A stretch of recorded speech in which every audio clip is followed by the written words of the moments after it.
Pak FA mengatakan, apa saya terlalu lama ya jadi Jampitsus? Mas Febri, tolong bantu saya dan tolong jelaskan ke publik. Tapi logika publik kan mengatakan rumah seorang jaksa Jampitsus begitu ya. Kalau sampai digunakan oleh orang yang melakukan kejahatan, masa dia tidak punya naluri begitu? Prof, di mata saya FA ini lebih mulia daripada orang yang di luaran sana masih korupsi saat ini, Prof. Karena bagaimanapun dia nggak akan bisa ngebebasin ini, Prof. Nggak mungkin. Gimana ngebebasin, udah jelas barang banyak di rumah. Nggak cukup Anda mengatakan kejar sampai ke Antartika. Dia nggak bisa ngebayang ngejar orang ke Antartika itu bisa sakit segala macam tuh, ya kan? Ya, biar aja ntar juga mati kan gitu kali gitu kayak.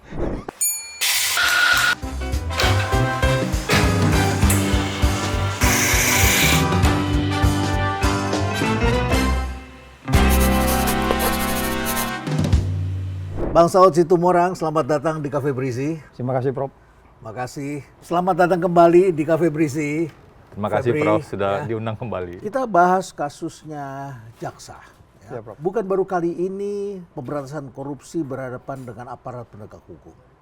Sudah pernah dulu KPK misalnya ya, KPK pernah menangkap salah satu pimpinan yang tinggi di kepolisian. Ya. Kepala polisi pernah, jaksa juga pernah. Ya. Hakim juga pernah. Ya. Tapi sekali ini kasusnya Febri Adriansyah ini terasa berbeda. Di mana bedanya kalau Bang Saud lihat? Kalau kita menelusuri sequence-nya, Prof, menariknya kan sebenarnya case ini adalah pertama memang menyangkut high profile person High profile. yang harusnya dia harus bertanggung jawab. Ya. Pada bagian lain KPK sendiri kan targetnya itu penyelenggara negara dan penegak hukum. KPK itu kan berdiri karena dua institusi ada problem, Ada masalah. problem, dianggap kurang bersih atau tidak bersih. Ya. Sehingga kemudian bagaimana KPK untuk bisa menjadi bagian trigger mechanism, koordinasi, supervisi, monitoring, baik itu pencegahan dan penindakan. Nah, ketika kemudian ada perilaku penegak hukum yang tidak berubah, jadi change management nggak jalan, Bro. Oh iya, tidak jalan. Setiap kali di-change, dibalikin lagi. Di-change, dibalikin lagi. Even buku Prof suruh baca sama dia balik lagi. Ya, kita seperti ada apa ya, transformation treadmill. Iya. Jadi kita seperti berlari di tempat situ, ada treadmillnya. Iya, jadi kembali ke case ini, saya melihatnya karena ini cukup panjang, karena memang setiap hari saya collection ya information itu ya. Ada banyak tools Prof yang bisa kita pakai untuk menggambarkan sequence apa-apa yang terjadi di depan ini sepanjang Republik ini mulai berdiri, bisa kita gambar sequence-nya. Dan kita mendapat informasi yang kejadian di sini mungkin jauh di sini, tapi dia bisa balik lagi ngatur sendiri, ada aplikasinya. Jadi bisa kelihatan polanya. Bisa kelihatan dari kronologis itu. Nanti sebenarnya dari situ bisa terlihat niat jahat seseorang, mens rea seseorang itu kelihatan dari kronologisnya. Makanya dalam beberapa hal saya nggak malu-malu mengatakan bagaimana sebenarnya waktu itu saya tegas menyatakan sikap saya sebagai pernah di KPK, tapi saya pertanyakan posisi Thomas Lembong begitu dikaitkan pasal 2 pasal 3 yang ada juga kaitan dengan punya profesi yaitu Business Judgment Rule. Business Judgment Rule, pasal 2, pasal 3. Jadi dari situ juga kelihatan, Prof. Hal-hal yang sangat tersembunyi, dari kronologis itu kelihatan niat jahat orang itu. Sehingga kemudian kalau kita lihat bagaimana case ini bisa terjadi, hingga lepas juga kan bagaimana dia mulai dilantik tahun 2022 something. Sekitar Juli something 2022. Sampai itu kita amatin case-case yang dia tangani terus. Di sini ada Tom Lembong, ada Nadiem, ada segala macam, ada Ibu Ira, segala macam itu kelihatan semuanya. Nah bagi saya, makanya saya bilang, oh ini baru 2 senti ini. Apa artinya baru 2 senti? Ada statementnya kan, ini kasus ini baru 2 sentimeter. Dari berapa? Dari 1 meter apa dari 100 meter? Bisa jadi 100 meter, Pak. Bisa jadi 100 meter. Kecil sekali 2 senti. Jadi kan masih kecil sekali. Itu sebabnya pertanyaannya adalah, kalau kita mau menyelesaikan sampai 100 meter, resikonya sangat besar kalau itu di kejaksaan. Itu yang saya bilang, karena by definition, KPK itu berwenang. Kata-katanya di undang-undang berwenang, Prof. Jadi kalau ada orang punya wewenang nggak digunakan, kita pertanyakan kan, Prof. Nah, jadi artinya kenapa kita bilang akhirnya harus diserahkan ke KPK. Memang risikonya lebih kecil di sana. Nggak ada jaminan juga mereka tidak bagian dari masalah. Karena di sana ada 1 jaksa, ada 1 polisi, 2 hakim, dan 1 BPK. Di sekarang ini, kepemimpinan sekarang ini. KPK sekarang. Iya, kan by law kan mereka voting kan untuk memutuskan kasus ini untuk digali menjadi 100 meter tadi loh, Bro. ini kok masih 2 senti aja nih, kan nanti penyelidik akan lapor, penyidik akan lapor, nanti 5 orang ini akan voting dilanjutkan atau tidak. Ya. Resikonya menjadi lebih kecil karena mereka akan voting nanti itu. Tapi lebih tidak berisiko ditangani oleh KPK ketimbang ditangani oleh kejaksaan sendiri. Iya, saya katakan itu lebih berisiko tinggi. Ini berisiko bagi siapa? Berisiko bagi Febri, berisiko bagi jaksa, bagi atau berisiko bagi penegakan hukum? Penegakan hukum. Bagi penegakan hukum. Penegakan hukum, karena hukum itu kan harus pasti, hukum harus adil, harus kemudian yang kita sebut sebagai menimbulkan kemanfaatan. Jangan-jangan kita memenjarakan orang ini manfaatnya nggak ada, Prof. Iya dong. Jadi kita seperti dendam. Ya. Makanya saya bilang kemarin Febri ditangkap, datang Febri yang lain gitu kan. Ya, Febri Diansyah. Ya, itu saya anggap bagian dari pengacaranya. Ya, yang saya anggap sebagai bagian dari challenge untuk kemudian bagian dari menggali ke sini. Ya, of course penyelidik juga akan menunjukkan kepada Febri kedua ini bahwa kami enggak ada nothing to do with dendam. Kami fakta-faktanya, makanya kami harus kriminalisasikan karena ini TPPU. TPPU orang ribut lagi, Prof. Loh, di undang-undang kan nggak perlu ada predicate crime. Itu berdebat juga itu, Prof. Tunjukin dulu korupsinya, baru pencucian uangnya. Ini kan banyak debat juga. Jadi saya katakan kembali lagi, itu yang bagian dari masih 2 senti itu, Prof. Itu.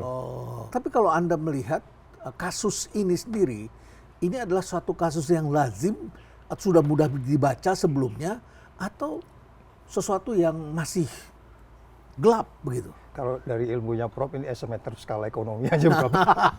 Skala ekonomi. Iya, skala ekonomi. Ini skala ekonomi besar. Iya, tapi value-nya ya itu tadi.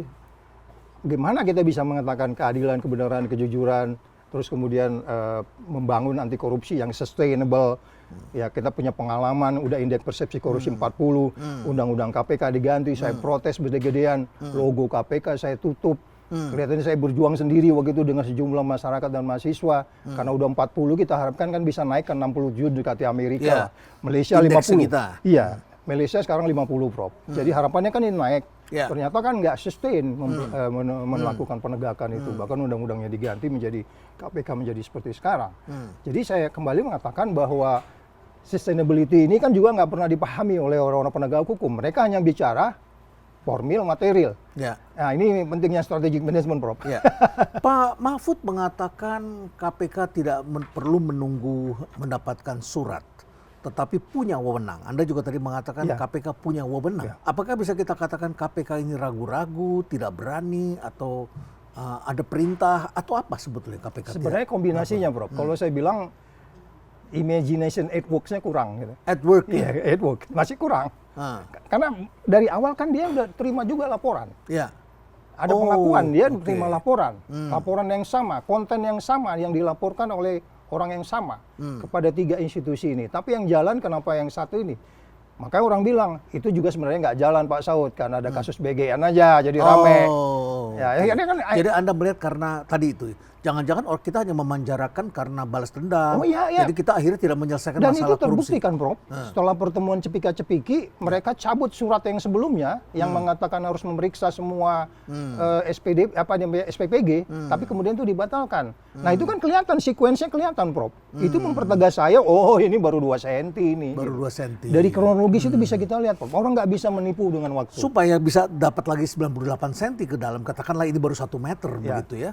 Bagaimana caranya? Apa yang bisa kita lakukan? Sebenarnya masih agak sulit, Prof. Karena masih ada 10 strategi yang harus dijalankan, tetapi itu nggak dijalankan. Apa itu? Di antaranya yang disebutnya sebagai bagaimana illicit enrichment.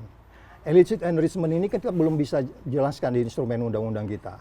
Baru kemudian pencucian uang, itu belum bisa. Jadi artinya ada upaya lagi yang sebenarnya harus kita lakukan untuk kemudian kita bisa lebih cepat. Belum lagi kalau kita bilang chain of custody. Chain of custody itu mengambil barang, Prof. Mengambil barang. Ini KPK, kepolisian, dan kemudian kejaksaan ini memiliki SOP yang berbeda. Tahun 2018 ini kita bisa panggil mereka, benerin chain of custody kamu tuh. Jadi mengambil barang itu, Prof. Mengambil barang itu tidak hanya mengambil barang, itu menyangkut orang juga di dalamnya. Makanya ketika kemudian ada orang meninggal, mulutnya berbusa, itu chain of custody nggak jalan gitu loh. Karena chain of custody itu kan menyangkut orang-orang yang kemungkinan kita tanya-tanya. Kenapa nggak dilakukan perlindungan? 74 kilogram, kemudian sekian ratus miliar. Nggak bisa gitu orang plain begitu aja dong, Prof. Apalagi katanya mereka pulang ke kampung dalam keadaan sehat, balik kok langsung jadi mayat, kan begitu. Wajar kita menggunakan imajinasi kita untuk di situ. Yang saya bilang imagination it works-nya nggak jalan gitu. Jadi selain tadi 10 undang-undang yang saya bilang yang harus dibenahi itu, chain of custody, illicit enrichment, kemudian beneficial ownership segala macam. Tahun 2015 ada beneficial ownership, bahwa seseorang yang berada di belakang ini harus mendeklar. Tapi itu belum jalan. Itu ada perpresnya, Prof. Kalau di korporasi itu jelas beneficial ownership. Dan itu harus, Prof. Itu harus. Dan ini kan nggak jalan. Kenapa sampai sekian mesti jalan sekian lama gitu? Kalau ada umpamanya dia katakan di situ emas sekian kilogram, batangan, itu kan ada nomor registernya. Tapi katanya ini emasnya emas cukim. Cukim itu kan artinya dari tambang, tidak ada kode registrasinya, tidak ada tanda dari Antamnya. Ada yang mengatakan demikian. Makin lebih gampang lagi bagi penyidik untuk menjelaskan itu bahwa antum beli barang ilegal, kata gitu kan. Kan gitu bilang, wah antum bahaya demikian. Iya kan diduga begitu, Prof. Jadi ini yang mengatakan kepada kita, makin mempertanyakan kembali lagi sebenarnya apa peranan institusi lain di situ. Ada kaitannya PPATK, ada kaitannya dengan pajak juga, ada kaitannya juga dengan kementerian-kementerian lain.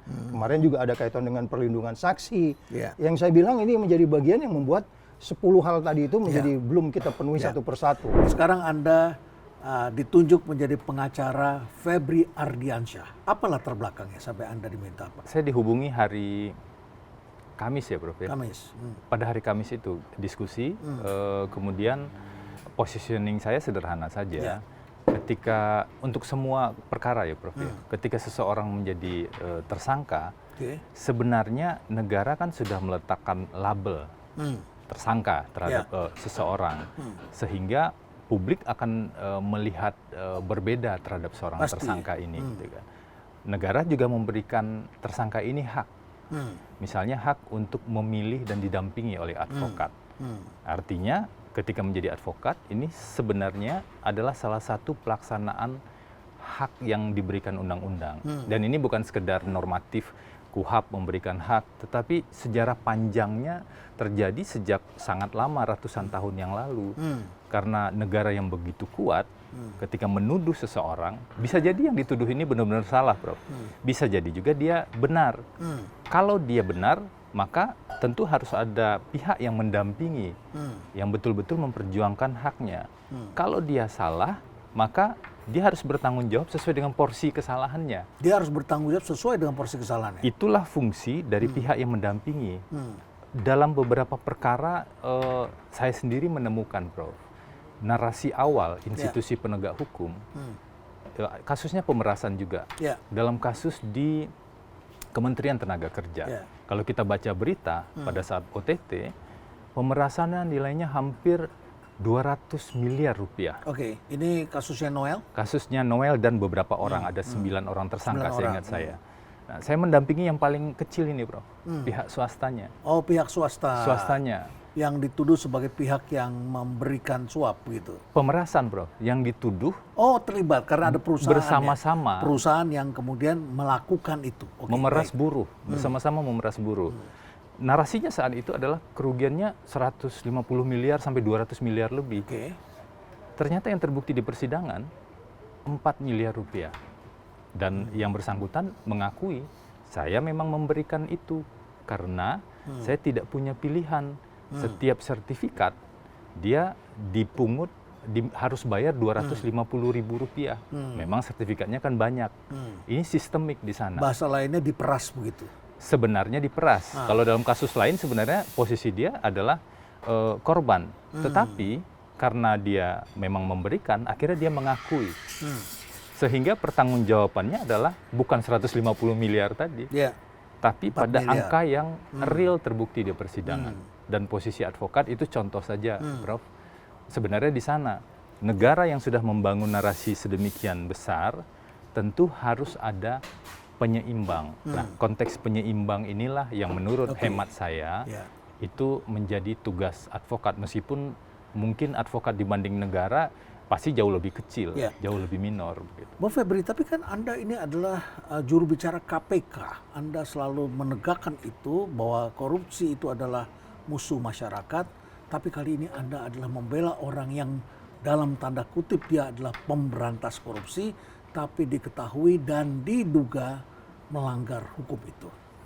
tentu kan di situ berbalik image-nya. Apa yang Anda ingin katakan sebenarnya? Iya, dan memang saya melihat banyak pihak kecewa kan? Ya. Kalau kita baca di media sosial begitu ya, dan respon beberapa teman-teman.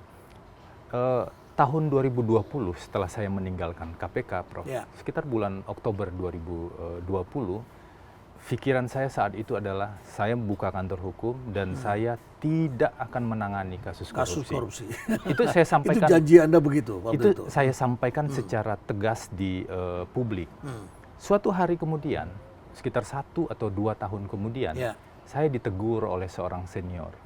Senior ini adalah alumni KPK juga, Ya. yang berada pada posisi sangat strategis di salah satu institusi penegak hukum lain.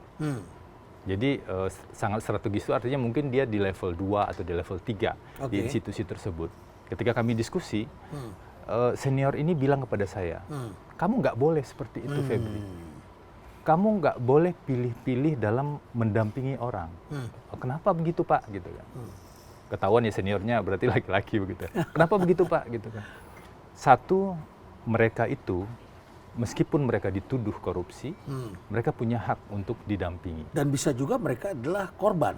Belum Mereka tentu mereka di-framing. korupsi, mereka di-framing. Di-framing, dikriminalisasi. Seperti yang kita saksikan belakangan ini. Dalam ada sejumlah banyak orang, perkara bisnis dalam ya. keyakinan kita itu adalah kriminalisasi. Alasan yang kedua yang membuat saya terkejut pada saat itu, ini kan penegak hukum. Dia bilang, emangnya kamu pikir semua kerja penegak hukum pasti benar?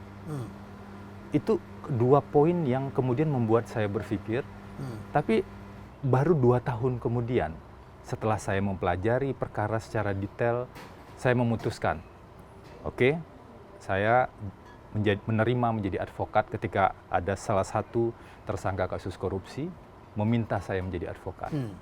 Karena pihak-pihak yang datang ke kami itu, permintaannya sederhana saja, Bro. Ya. Dia minta, Mas Febri, ini misalnya Pak FA kemarin ya, Mas Febri, tolong bantu saya, dampingi saya dari aspek hukum, clearkan substansi hukumnya, fakta-fakta hukumnya agar jernih, dan tolong jelaskan ke publik. Permintaannya itu saja, nggak ada permintaan muluk-muluk misalnya, tolong bukti ini dihilangkan misalnya, atau tolong saksi ini dikondisikan segala macam. Ada sebelumnya permintaan-permintaan seperti Tidak itu? pernah ada permintaan seperti pernah itu. ada.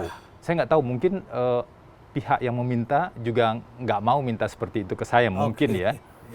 Tetapi perjanjian seperti itu sudah dibahas sejak awal.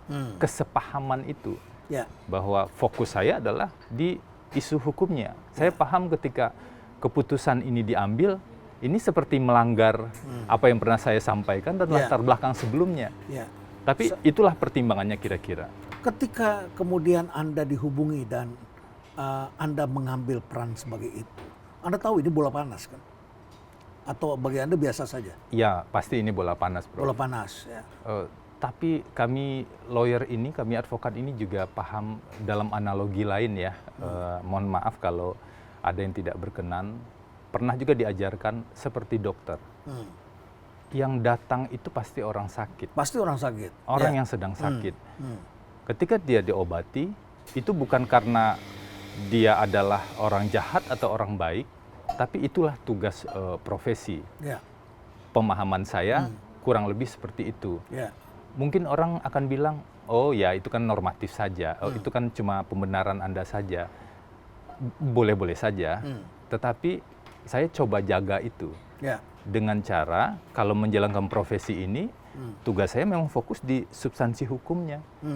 Agar negara yang sangat kuat ini, yang punya kewenangan dengan segala kapasitas, dengan segala anggaran dan lain-lain, itu setidaknya ada pembanding, ada penyeimbang dari sisi yang lainnya. Nah, meskipun hukum kita juga belum memfasilitasi pembelaan secara berimbang itu, tapi itulah fungsi yang harus diambil oleh advokat. Tidak ada dilema gitu ketika ini, wah ini terus apa enggak ya, terus apa enggak ya. Apalagi ini ada kekuatan politik yang luar biasa di masyarakat begitu. Ini kan bukan sekedar figur pemberantas korupsi yang kemudian ditemukan, tapi juga ada konflik institusi, lalu kemudian juga disebut nama-nama politisi, ada aspek politik, ada aspek nilai yang Anda pegang dan sebagainya. Apa yang kemudian Anda rasakan pada saat itu? Apa yang sebenarnya harus di-clearkan di sini dalam menempatkan porsi dan apa kejadiannya? Anda kemudian bertemu di mana setelah itu? Dari pengalaman saya, mungkin pengalaman saya nggak begitu panjang dibanding para advokat senior ya. Dari pengalaman saya, semua kasus besar, semua kasus sensitif pasti multidimensi. Itu sudah pasti. Ada dimensi politik, ada dimensi aspek-aspek yang lain. Tapi di sanalah standing posisi sebagai advokat diuji, Prof. Ya. Jadi saya nggak masuk nih kalau ada kepentingan politik di balik itu domain yang lain. Domain saya adalah memastikan fakta-fakta hukumnya. Ya. Misalnya sederhana begini, Prof. Saya kan baru dampingi pemeriksaan di tanggal 24 hari Jumat. Itu baru satu pemeriksaan. Mulai dari jam 2 sampai sekitar jam 12 malam, kurang sedikit lah. Saya dampingi semuanya. Dan pada saat itu saya fokus pada aspek substansinya. Sebenarnya tuduhan atau sangkaannya seperti apa? Misalnya nih soal emas. Misalnya, Prof. Kita kan dipertontonkan tentang emas yang begitu banyak, 74 uang kilo. falas yang begitu banyak, begitu, langsung dihubungkan dengan seorang penyelenggara negara, seorang penegak hukum, langsung dihubungkan seperti itu, konstruksi Dan di dia sudah medianya. mengakui bahwa itu rumahnya dia. Ya, sebelum sampai ke sana, Prof. Pertanyaannya, emas itu milik siapa? Ini kan pertanyaan hukum yang harus dijawab dengan bukti-bukti. Tugas siapa? Tugas penyidik. Ketika emas itu sudah diketahui milik siapa, ini kan nggak gampang membuktikannya, Prof. Pertanyaan keduanya, dari mana asal uang emas ini? Kalau dia dari uang, begitu ya, diubah dari bentuk uang, tentu harus ditelusuri lagi lebih lanjut. Ketika sudah diketahui asalnya dari mana, baru ada pertanyaan, asal usulnya ini sah atau tidak sah? Kalau sah, nggak ada isu. Kalau tidak sah, bisa jadi pencucian uang. Persoalannya, kalau dia tidak sah, ada 25 jenis tindak pidana asal atau predikat crime pencucian uang. Yang mana? Nah, di proses pemeriksaan, menurut kami, kalau menurut penyidik tentu berbeda. Menurut kami, itu yang belum jelas. Tapi kan logika publik, logika awam begitu ya, ketika ada barang di rumah kita, itu kan sekarang kejadian saja misalnya ada BNN ketika menangkap polisi ada barang bukti di rumah, barang bukti di rumahnya, langsung ditangkap tuh begitu ya, karena ada barang bukti di rumah dan polisi tidak bertanya lagi dia punya siapa, ada di rumah kamu gitu, siapa pemilik rumah dan kemudian di sini punya siapa yang ada di rumah, dia kepala rumah tangganya langsung kemudian atau anaknya diambil begitu salah satu kan. Bagaimana kalau faktanya ternyata rumah itu pernah dihuni? Katakan oleh Pak Febri pernah dihuni, tapi terakhir dihuni sekitar misalnya tahun 2008 atau tahun 2009. Karena beliau, kalau jaksa ini kan tugas di banyak tempat. Ternyata rumah itu cukup lama kosong dan kemudian digunakan untuk komunitas tertentu. Sementara yang bersangkutan tinggal di rumah lain. Karena ada beberapa rumah yang dilaporkan di LHKPN. Tapi logika publik kan mengatakan rumah seorang jaksa jampitsus begitu ya.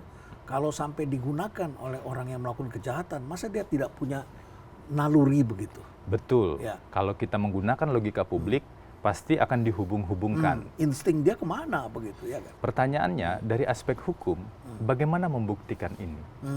Dari logika publik itu kan meskipun Anda nggak tinggal lagi di sana, tapi itu kan rumah Anda. Rumah gitu Anda, kan? tanggung jawab Anda. Tanggung jawab Anda seorang jampitsus begitu kan? Apakah tanggung jawab itu berada dalam ranah hukum pidana sampai dia harus bertanggung jawab untuk semua hal yang ada di sana? Ini isu hukum, Prof. Kalau dari perspektif Pak FA dan perspektif kami tim advokat mungkin berbeda dengan perspektif penyidik. Tapi kalau fakta ini dirunut secara clear, mungkin kita akan menemukan sesuatu yang lebih terang. Karena di pidana itu ada adagiumnya, Prof. Apa itu? Bukti itu harus lebih terang dari cahaya. Bukti itu harus lebih terang dari cahaya. Itu ada adagium Latinnya. Dan itu yang banyak dilanggarkan selama ini. Yang tadi Prof sebut indikasi kriminalisasi terhadap pelaku bisnis dan yang lain-lain, buktinya kan nggak terang. Nggak terang. Ini harus dibikin lebih terang. Seharusnya semuanya buktinya terang agar tahu siapa yang harus bertanggung jawab. Ketika kemudian bertemu, publik itu ingin tahu gitu, apa yang Anda tangkap dari suasana yang kebatinan yang dihadapi oleh saudara FA ini? Kamis malam, Prof. Saya bertemu langsung. Kalau sebelumnya kan bertemu dengan orang yang ditugaskan, kolega kami juga advokat begitu. Ketika bertemu langsung, selain permintaan yang tadi disampaikan, saya membaca memang ada sebuah situasi ketika Pak FA mengatakan, apa saya terlalu lama ya jadi Jampitsus? Sempat itu terucap, apa saya terlalu lama ya jadi Jampitsus? Kenapa Pak? Saya tanya begitu. Karena begitu banyak, bahasa tepatnya apa ya, oligark yang terjerat hukum selama saya menjadi Jampitsus. Ini yang saya dengar, yang Anda dengar langsung dari saya dengar langsung pada saat itu ya. Posisi saya tentu saja mendengar. Namun kemudian saya katakan, kalau dari yang saya lihat, saya tetap kembali ke fakta tuduhannya. Kalau dari yang saya lihat, tuduhan terhadap Bapak itu adalah 1, 2, 3. Gitu kan. Dari sana saya baru tahu, misalnya kan disebut blackout, batubara, disebut soal kasus Asabri dan Jiwasraya, Krakatau Steel. Dari sana saya baru tahu, ternyata Pak FA ini tersangka bukan di 3 perkara ini. Tapi tersangkanya di kasus Asabri. Sementara di publik sebelumnya ada Jiwasraya. Saya memahami, saya kan agak cenderung teliti dengan informasi publik. Itu pun masih campur baur, seolah-olah tersangka di 3 perkara ini. Ketika saya cek berkasnya, tersangka hanya untuk 1 perkara. Itu pun di Polri.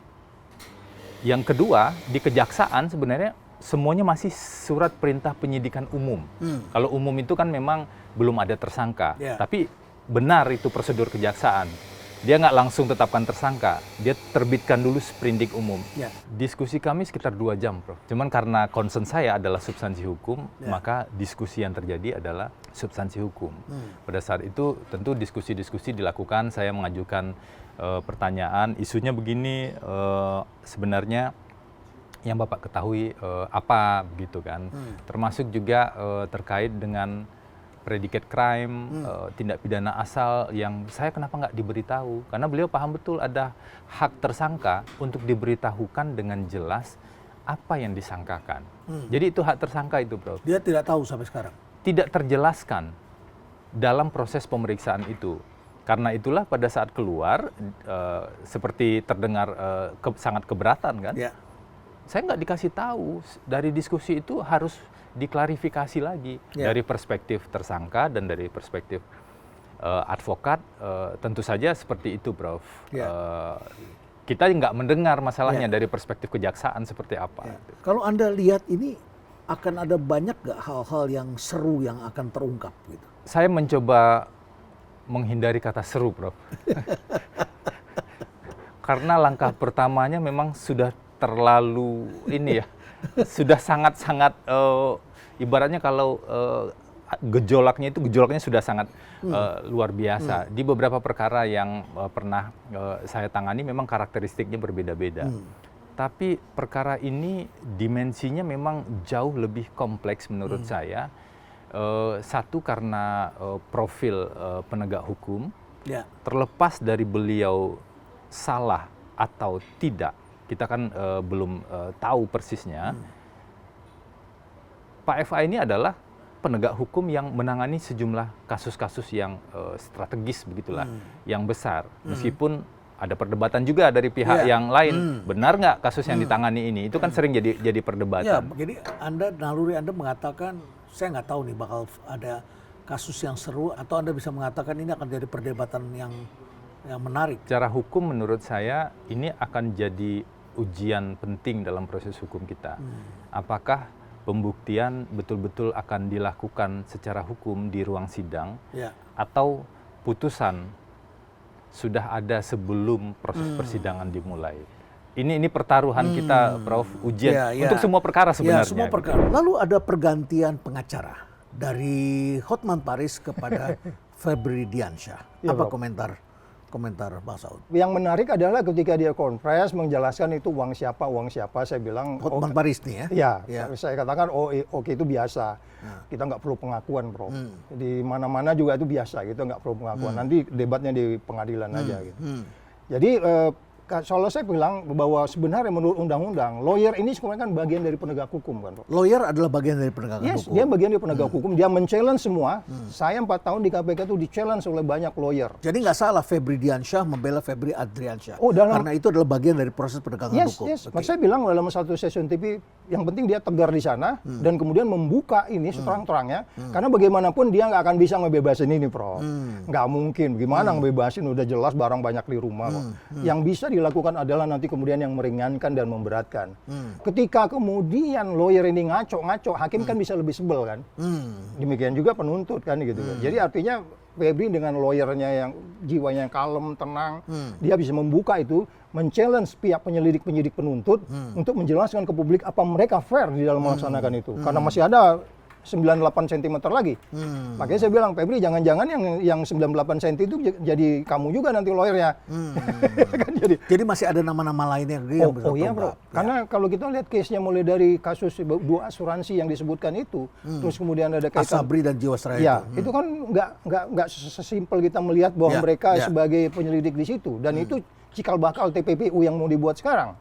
Nah itu di situ saja udah berapa orang, pemberinya siapa, menerimanya gimana, siapa komunikasinya, komunikasi clandestine seperti apa yang mereka lakukan. Kan nggak mungkin FA tiba-tiba datang, lu udah nih Wani Piro nih, gua kasih sekian nih, pokoknya gua batasi sampai sini, gua okupasi sini, ini nggak masuk, ini masuk, kan nggak mungkin. Selalu ada gatekeeper kan, Prof. Ya gitu kira-kira. Oke. Lalu kemudian sekarang ada sejumlah orang yang sudah ditangkap dan tiba-tiba ada yang mengaku di rumah itu pemiliknya si Febri Adriansyah ya, tapi tiba-tiba ada orang yang sekarang mengaku ya, sudah beberapa kali kan ini ada mula-mula pengacaranya mengaku itu punya si A, lalu kemudian ada orang yang sekarang ditangkap juga tidak diborgol, masuk ke dalam mobil tahanan gitu ya, pakai rompi tapi tidak diborgol, tetapi dia mengaku itu emasnya dia, uangnya dia. Penyidik dan penuntut yang wisdom, even nanti hakim yang wisdom. Kasus gini udah biasa, Bro. Kita nggak usah pusing juga kayak begitu-gitu. Nanti didebatin di pengadilan, itu yang kita bilang selalu. Oh, dicari konsistensinya, dicari data penunjangnya, motifnya. Betul. Itu nanti kan terlihat, Bro. Dari sekuensi itu nanti jadi kelihatan kok. Itu nggak sulit itu membuktikan itu barangnya siapa gitu. Jadi tidak semudah itu menutupi satu perkara. Katakanlah kalau itu menutupi. Yes. Belum lagi kalau kita masuk ke detail-detail tadi, bagaimana uang itu datang. Jumlah itu kan datang nggak langsung segepok, Bro. Demikian emasnya juga nggak mungkin tiba-tiba jadi langsung 74 kilo kan. Jadi proses-proses itu yang akan kita challenge kepada penyidik dan penuntut, termasuk hakim untuk menjelaskan. Karena tujuannya kan jangan lupa, Bro, kita nggak boleh membangun hukum dengan dendam. Ya. Rob, di mata saya FA ini lebih mulia daripada orang yang di luaran sana masih korupsi saat ini, Prof. Yang tidak punya label, tidak punya jabatan, tapi mengaturnya luar biasa dahsyat. Itu masih biadab, Prof. Jadi jangan juga kita membangun, mengedukasi masyarakat. Oke, kita benci terhadap perilaku yang menyengsarakan rakyat. Semua beberapa orang dikatakan harus dihukum mati karena memang ada undang-undangnya. Tetapi apakah kemudian kita yakin kita sustain dalam melaksanakan hukuman mati? Dan perjalanan bangsa-bangsa yang melaksanakan hukuman mati itu nyatanya nggak naik-naik juga itu indeks persepsi korupsi. Tetap berulang. Iya, yang penting sistemnya. Makanya Anda mengatakan ini pemberantasan korupsi ini utopia. Ya, beberapa. Anda pernah mengatakan ada para mahasiswa. Mahasiswa itu ke saya, Prof. Saya udah dari pagi ngejelasin ke bawah. Ya ampun, kampus besar loh, Prof. Kampus besar. Kebetulan memang ya sejenis filsafat hukum juga kali ya. Waduh, terus saya bilang, oh oke, memang saya harus memenjarakan lebih banyak orang lagi. Ada tanah kosong di gedung KPK sebelah kiri kanannya, tambahin gedung itu supaya kami melakukan pembencaraan lebih banyak lagi. Karena bagaimanapun, FDN walaupun ini masih diperdebatkan unsur jera itu di penjara atau tidak, tapi paling tidak ada deterrent effect yang memungkinkan kita menaikkan indeks persepsi korupsi. Kalau ini adalah satu kegiatan yang utopia, sebenarnya apa yang harus dilakukan supaya tidak menjadi utopia pemberantasan korupsi ini? Itu yang saya bilang tadi, Pak, selain 10 hal tadi itu, termasuk illicit arrangement, kita belum tentukan itu. Gimana seseorang bisa menjelaskan, ini barang nih dari mana? Yang ada kamu pegang nih sekarang dari mana? Terus kemudian beneficial ownership juga masih belum. Terus kemudian sejumlah undang-undang lain yang disebutnya chain of custody juga belum. Terus kemudian bagaimana, kalau di Amerika itu ada yang namanya, kalau orang nyuap di negara lain, dia bisa dihukum oleh di Amerika. Nah, itu kan kita belum melakukan Foreign Corruption Act. Ya, itu kan masih belum juga, Prof. Anti korupsi yang dilakukan penyuapan di luar negeri. Di luar negeri itu kan bisa seperti itu terjadi waktu kita di Garuda, kasus Garuda. Inggris sudah melakukan itu.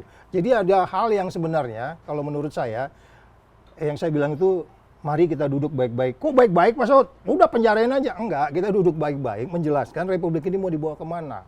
Enggak cukup Anda mengatakan kejar sampai ke Antartika. Enggak, dia nggak bisa ngebayang ngejar orang ke Antartika itu bisa sakit segala macam tuh, ya kan? Jadi situasi seperti itu nggak mungkin diselesaikan dengan hanya kemudian statement, tapi infrastrukturnya tidak dibuat. Ada masalah dengan undang-undang KPK, kembalikan, bikin Perpu.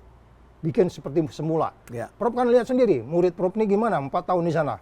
Popom atau enggak, Prof? Ya, saya lihat Not bad lah. Ini sesuatu yang spesial, istimewa, mantan orang intelijen. Ya, salah satu pada waktu zaman saya itu kan semua orang bertanya orang Intel.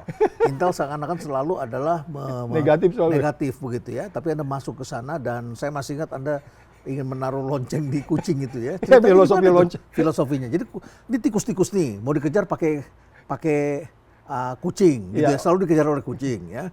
Lalu kemudian tikus ini bersiasat. Bagaimana caranya menaruh supaya kalau kucingnya datang ini kita selamat gitu. Kita selamat, ditaruh lonceng lah di lehernya. Kucing, sehingga kemudian kalau dia jalan terdengar bunyinya, begitu. Prof ingat itu benar ya, saya ingat cerita itu, sehingga kemudian pansel semua tertegun mendengar itu. Karena dan ketika Anda masuk 10 besar kemudian. Iya, ketika ditanya siapa yang harus menggantungkan, mereka debat. Sama dengan hari ini, kita anti korupsi, tapi kemudian siapa yang berani, terus bagaimana menjalankannya, itu menjadi problem, Prof. Setelah berani, banyak berani loh, Prof, tapi bagaimana menjalankannya, yang saya sebut ngejar ke Antartika tadi itu kan pertanyaan bagaimana, iya kan? Ada yang belum nyampe sana udah pulang dia, baru flight pertama ke Singapura, dia ingat istrinya pulang lagi gitu. Saya jadi teringat dengan pimpinan KPK saat Anda di sana, Pak Agus Raharjo. Dia pernah mengatakan bahwa dia ketemu Pak Jokowi, terus kemudian Pak Jokowi membentak dan mengatakan hentikan, katanya begitu ya. Anda ada di situ atau gimana waktu itu? Memang kata-kata itu pertama saya dengar ketika kemudian kita harus mengembalikan mandat ketika pemerintah ngotot undang-undang KPK harus diganti. Itu sekitar September 2019. Kejadian itu IKTP, Prof. Itu kejadiannya di sini. Oh, zaman Setia Novanto itu. Itu Kejadiannya di sini. Tapi ketika mau turun ke bawah, yuk Pak Saud kita turun ke bawah. Di gedung KPK ini? Di gedung KPK, dari kita kan lantai 15, Prof. Di bawah udah ramai mahasiswa itu, Prof. Udah ramai mahasiswa. Menentang perombakan undang-undang KPK itu. Iya, mahasiswa banyak, kemudian kita turun. Saya juga sebel tuh, kata Pak Agus. Kenapa, Pak? Saya pernah dibentak. Ya, gitulah, pergi sendirian sih. Jadi maksud saya itu confirm ternyata memang ya niatnya sudah tidak baik dari awal. Even itu undang-undang KPK masih independen kan, Prof? Apalagi sekarang tapi kan ini, Prof. Presiden memanggil pribadi. Itu nggak boleh. Nggak boleh, Prof. Harus manggil satu tim karena kolektif kolegial. Dan sebelumnya juga begitu. Sebelumnya begitu, kita pernah ketemu di Bogor, kita pernah di istana, dan seterusnya. Tapi ini yang sendirian ini kan karena gini, Prof, ketika itu memang posisinya itu rawan, Prof. Saya nggak usah nyebut ininya. Posisinya waktu itu memang 32, Prof. 32? 32, Prof. 32 ini terhadap apa? Terhadap kasusnya. Bahwa kita harus membawa case ini, Setia Novanto CS itu, ke depan pengadilan. 32 posisinya waktu itu. Diambil satu aja kan kalah nih, Prof. Yang mesti manggil Saud sama yang lain gitu. Saya nyebut diri saya sendiri aja lah, yang lain saya nggak usah sebut. Jadi makanya dibilang hentikan itu. Iya, jadi itu pasti berubah, Prof. Dipotong lagi kan. Tapi Anda pernah nggak menghadapi tekanan-tekanan seperti itu? Ini kan tekanan psikologis. Anda ngalamin nggak? Sebagai penegak hukum kan selalu menghadapi dilema-dilema itu. Pertama ada, Prof, tapi tidak skala ekonominya nggak sebanyak kasusnya. Tapi ada pernah. Karena saya pikir gini, ya Saud mah biar aja ntar juga mati katanya gitu kali gitu kayak. Ya, jadi beberapa case memang ada, walaupun itu nanti lewat ajudan, lewat apa. Tapi di kepala saya selalu pasal 21 itu, Prof. Nggak boleh ketemu orang yang ada kaitannya dengan perkara. Itu bisa dihukum 5 tahun gitu. Jadi itu saya sangat aware di situ dan itu saya sangat hati-hati di situ. Tapi kan pernah ada cerita bahwa Anda juga pernah ada pada waktu KPK menangkap jaksa. Lalu kemudian ada salah satu pimpinan kejaksaan datang ke KPK bertemu dengan pimpinan KPK. Itu juga tidak boleh? Itu nggak boleh, Prof. By definition kan saya berhubungan dengan orang yang ada kaitan dengan perkara yang ditangani dong.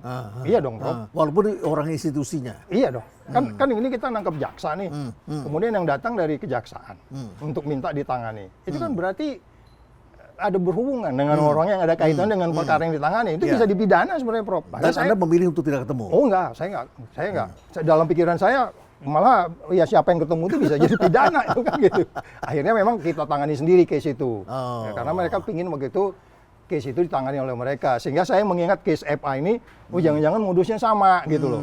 Jadi pingin mereka tangani sendiri, gitu Bro. Jadi banyak jebakan Batman-nya juga ya. Undang-undangnya juga ketat sebetulnya, aturannya juga ketat, tata kelolanya juga ketat, Prof. dan perhatian publik sangat besar. Prof percaya nggak? Saya 4 tahun itu Prof, jam 7 saya berangkat dari rumah, waktu itu saya masih tinggal di BIN. Datang ke Kuningan, itu sampai jam 9. 4 tahun sayanya gitu aja, Prof. Karena Rutin. saya bayangin ini semua. Rutin. Kalau saya ketemu dengan orang di pasar, atau katakanlah saya di mall, ketemu dengan seseorang, entah siapalah orang itu, belakangan ternyata orang itu adalah kaitan dengan perkara kita tangani. Beresiko buat saya kan, Prof. Dipotret orang, saud bertemu dengan orang yang berperkara. Mungkin bisa dijelaskan ke publik. It happen, Prof. Ya, di zaman sekarang ini berbahaya sekali, yes, karena yes. Masyarakat sangat terbuka. Yes, Ya. gampang ya. Makanya saya Tapi 4 tahun tuh hanya begitu aja terus. Bukan justru berbahaya lewat sesuatu perjalanan yang rutin di tempat yang sama. Oh itu kan ininya, maksud saya tujuannya, tidak pergi ya tujuannya. Kalau lalu lintasnya kan berbeda. Bisa gitu. berbeda, Tapi ya. tujuannya selalu hanya itu. Even kalau mau keluar, harus dibawa, dikawal oleh anak, istri, punya saksi yang lain. Kalau tadi itu dipoto, ketemu, saud ketemu dengan ini, Ada enggak, saksi. coincident, gitu-gitu. Prof.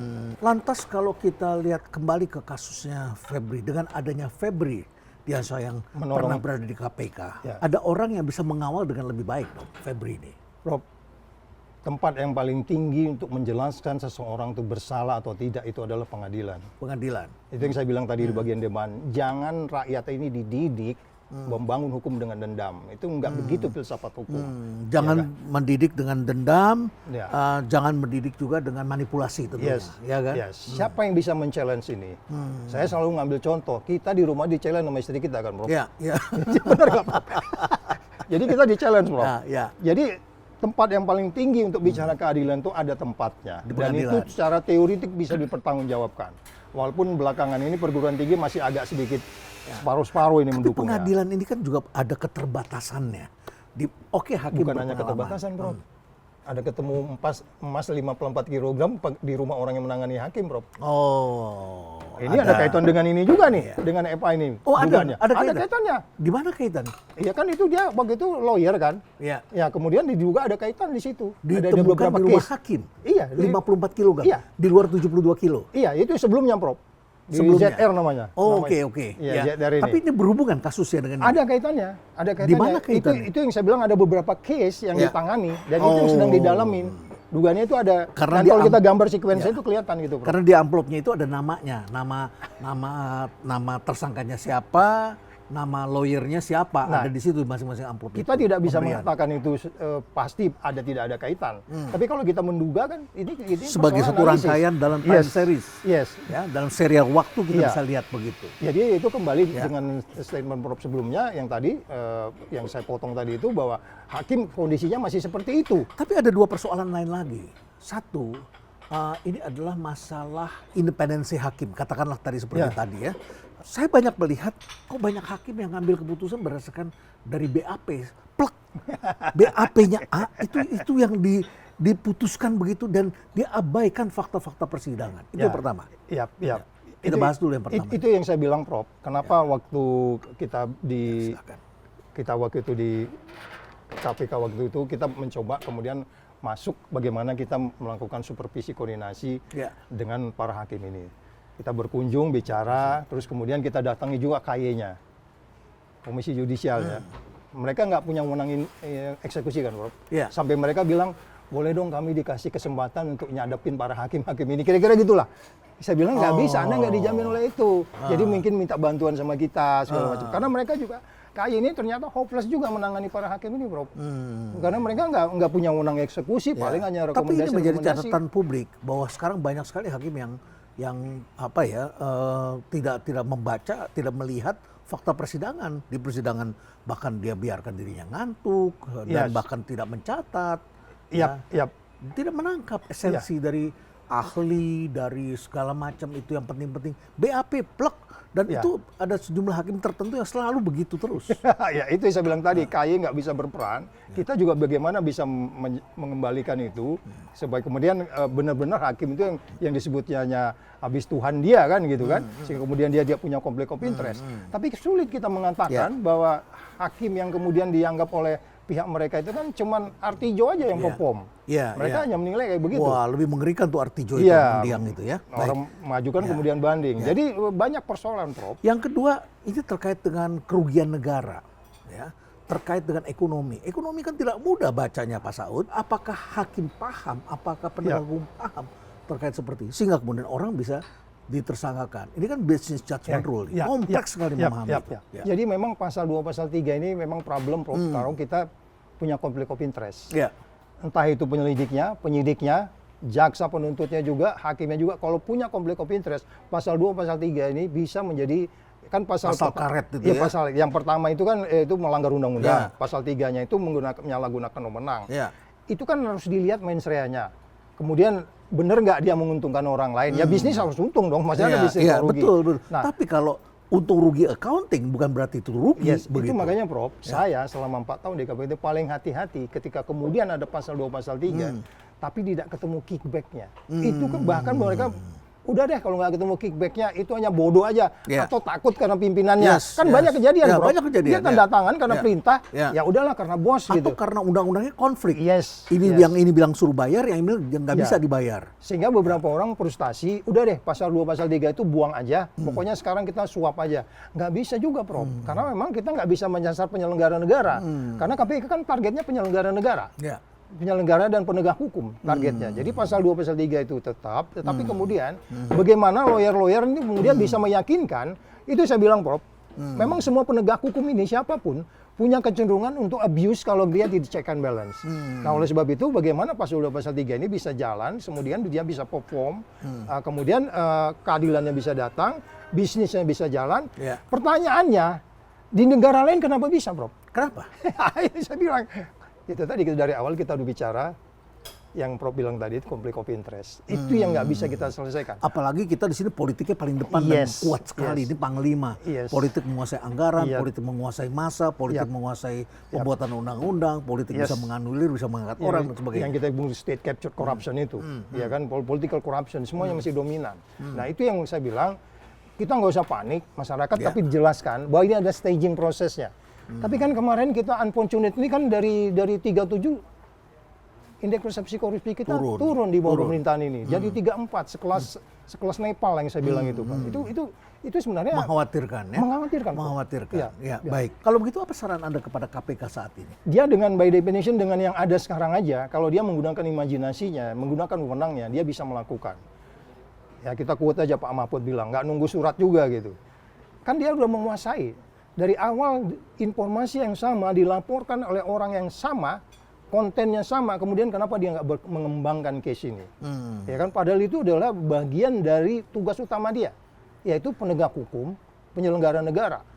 Saya tidak mengatakan bahwa dia mengabaikan 18 OTT yang udah terjadi di kepala daerah ini, karena kepala daerah ini menyangsakan rakyatnya. Tapi kalau kita bicara yang disebutnya, ingat benar-benar ketika itu ketua pansel siapa, Prof, waktu zaman Prof dulu itu. Pertanyaan dia waktu itu, konsep kamu terhadap big piece, ingat nggak, Prof? Hari itu kita bicara big piece. Big piece waktu itu ya? Iya, Menpan waktu itu. Dia nanya, aku ingat benar pertanyaan itu. Itu konsep big piece itu berada di kepala kita. Big fish ya. Iya, waktu itu. Jadi bagaimana kemudian ini bisa, big fish ini bisa kita kejar?